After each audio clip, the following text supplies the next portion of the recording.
a Mega Man. Alright, you guys knew one of these was going to come eventually in my NES Game of the Month. I'm a huge fan of the Blue Bomber, love all the Mega Man games. I know Mega Man 2 is probably the most popular one of the series and what most people regard as the best in the series, but I always got a soft spot in my heart for Mega Man 3. I think the music is better. I love the bonus stuff, the extra stuff like your rush, like the slide. Those little things just add to the game a whole lot, in my opinion, to make 3 a better game than 2 even. And let's face it, you fight all the bosses from 2 again here in 3. So it's just like getting the best of both worlds, at least until you get to Mega Man 4 where they added the Mega Buster, but then made it completely overpowered and let you tear through the game with ease, which was really a shame. So for me, the high watermark of the Mega Man series was Mega Man 3. Let's take a look. Remember when TV missed that? There we go. Now I'm actually going to be using the NES Max to play this, so I might not be playing as good as what I normally can for a Mega Man game. However, I do like the turbo buttons on the Max. Now one nice touch that I think they did immediately, just on the character select screen.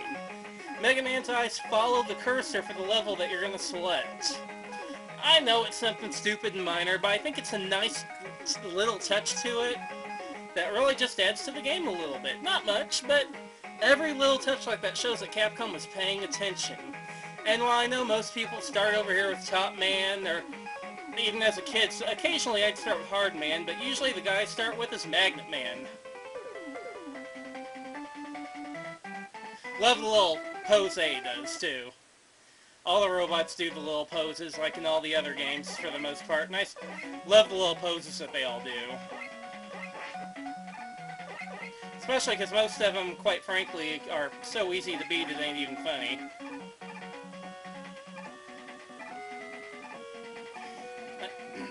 One of the little touches I like about this game, too, is the Proto Man battles. Here's one that we're going to end up with now. Ooh, that was sloppy.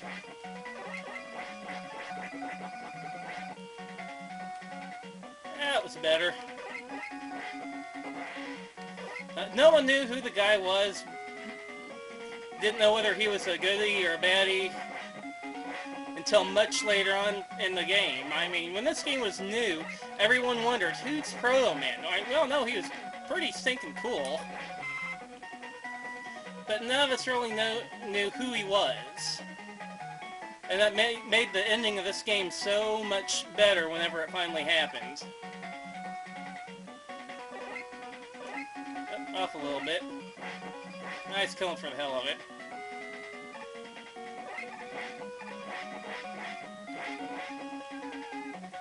Now, one thing in the Magnet Man stage is that you gotta kind of pay attention to are these magnetic things that pull you towards them. You saw in the first level the enemies flying in the sky. Then in that second part, they're in the wall. Where they get tricky is when the dreaded disappearing blocks come into play.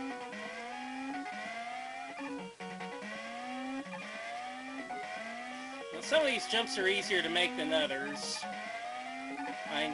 If you think I'm doing really well, it's more or less just memorization.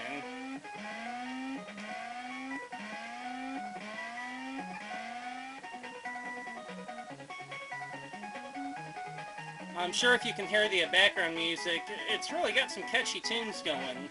Oh, that was stupid. Don't think I need the health power up down there.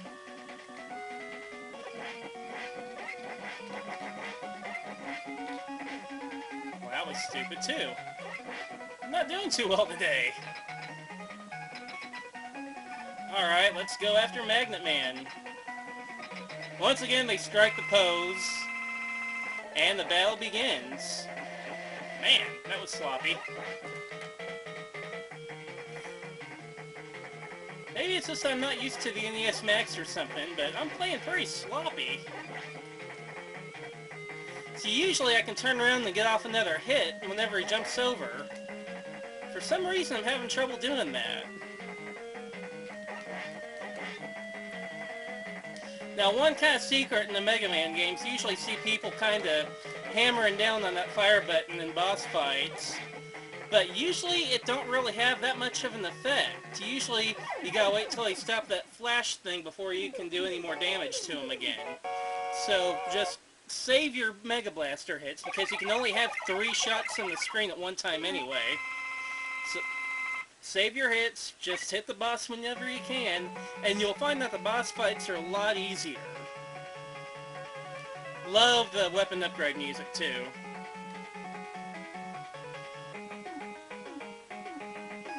So the next guy I usually go after is Top Man. He's another one that I just beat with the regular Mega Buster. And then the final boss I usually beat with the Mega Buster by itself is Hard Man. Then after that I start using the enemy's weak points to actually take them on. Now Top Man, I never really cared much for the graphics in this one, but I loved the music in it for some reason. Ooh, once again sloppy.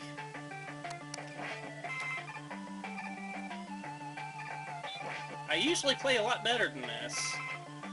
Oh well. Ah, I forgot to stay on the ladder. That's okay, we'll just blast him slowly. See, once again, notice I'm not really using the turbo button to fire. I'm not firing a whole lot of shots unnecessarily. And I think that's why most people think the Mega Man games are so hard, because they'll go through an area, instead of just firing when they need to, you see, well, something like that. They're pounding on that fire button all the time, and it just gets them killed. You can't just go out like so, and pound on the fire button and jam forward. You'll get killed.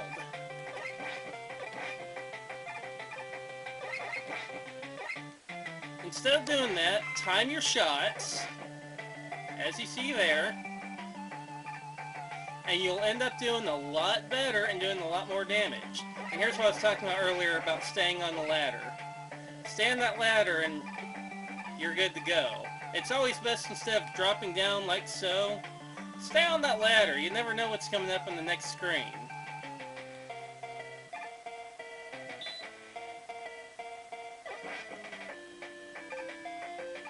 I know this is turning into like a mini NES tips for Mega Man, but I've just seen so many Let's Plays of Mega Man where they're just hammering on that fire button. That's all they do. They just hammer away on that fire button, and it don't do any good in Mega Man games. I mean, Mega Man, ironically, isn't really as much of a run-and-gun game as it is a really strategic game. If you time your shots perfectly, you can get through really well. Now here's one that I've always actually kind of had trouble with. I always take damage on these cats. And I've seen people do a much better job than I have of fighting them. I'm not sure what my problem is with them, to be honest. I've tried to use the other guy's methods, but I always seem to kind of screw up a little bit on them. Ooh, missed. And here's another one I guarantee I'll take some damage on. Okay, maybe not.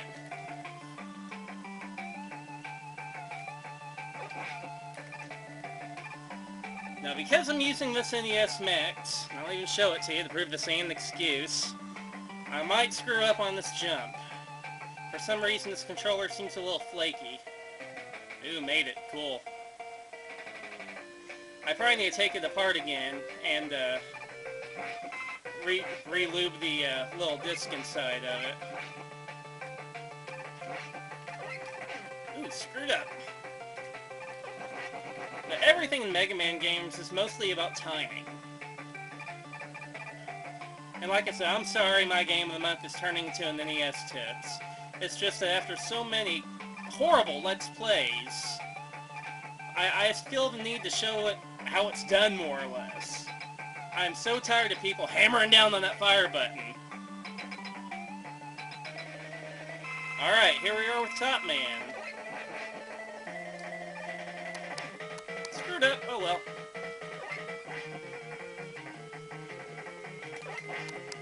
Once again, there's no point in firing unnecessarily.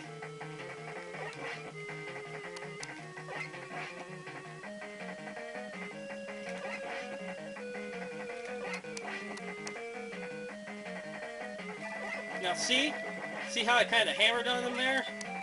You notice that he only takes damage when he actually stops flashing for the most part.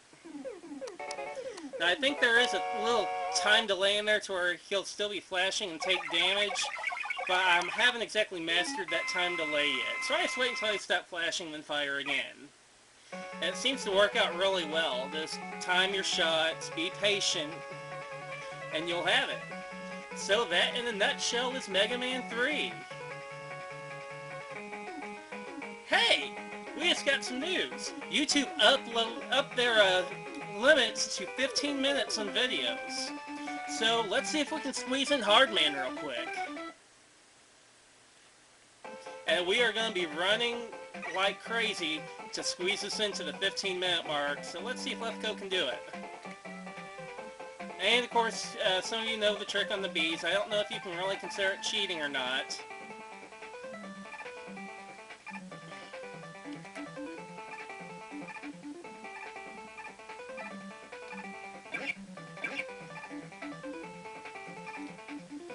I'm looking at my timer on the camera. I'm not sure if I'm going to be able to hit that mark or not.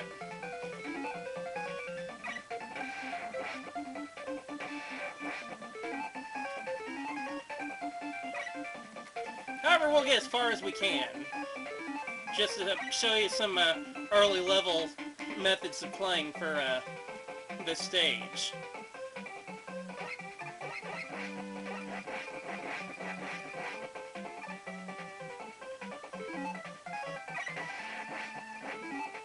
Oops. Took more hits than I thought.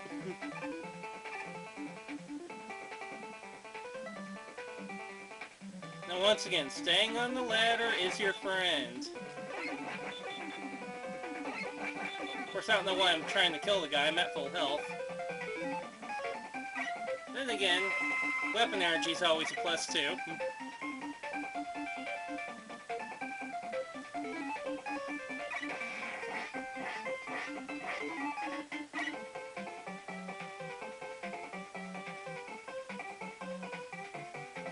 Now, Hardman is one of those bosses that I actually do gun them down pretty quick.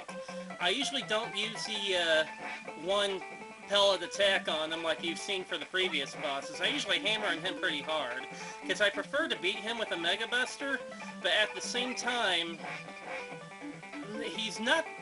I'm not that skilled at doing it. Now, I'm not saying that it's impossible or anything. I'm just saying that personally I have issues with it. Now here's the part where I'm just going to eat some damage. I'm impatient, I just want to get through that area as fast as possible. Oh joy! Here comes Pro Man again. Now Pro Man is one of the bosses, not really a boss, but notice he don't flash. Those multiple hits do make a difference on him. Now it's pretty sloppy there fighting him.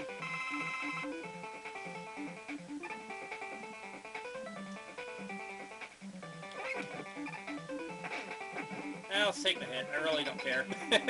We did make it to the boss. Let's see if I can beat him real quick.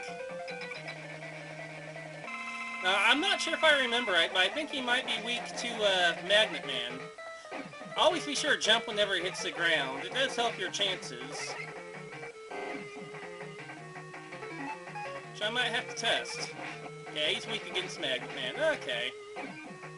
I'll probably have to use the special weapon on him, because I'm getting killed pretty fast here. Got him! Alright, well I meant to do that using only the pellet blaster, but I had taken some damage beforehand, and wanted to make sure we didn't lose a life, so we went ahead and switched over to the magnet missile. So real quick, that is it for Mega Man 3. Be sure to check it out. It is an awesome game from Capcom.